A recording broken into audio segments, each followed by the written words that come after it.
affida al re il tuo diritto, al figlio di re la tua giustizia. Egli giudichi il tuo popolo secondo giustizia e i tuoi poveri secondo il diritto.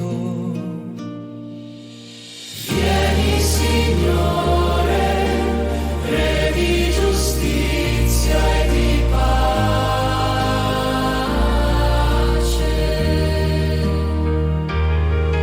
Nei suoi giorni fiorisca il giusto e abbondi la pace,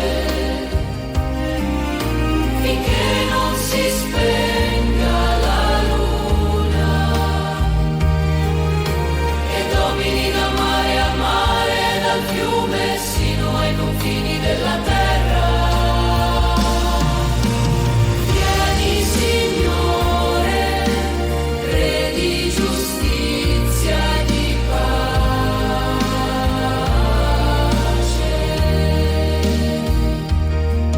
perché Egli libererà il misero che invoca, il povero che non trova aiuto. Abbia pietà del debole e del misero e salvi la vita dei miseri. Vieni, Signore, Re di giustizia e di pace.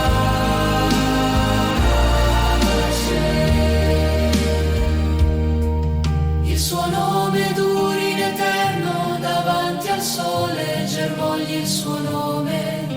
In lui siano benedette tutte le stirpi della terra e tutte le genti lo dicano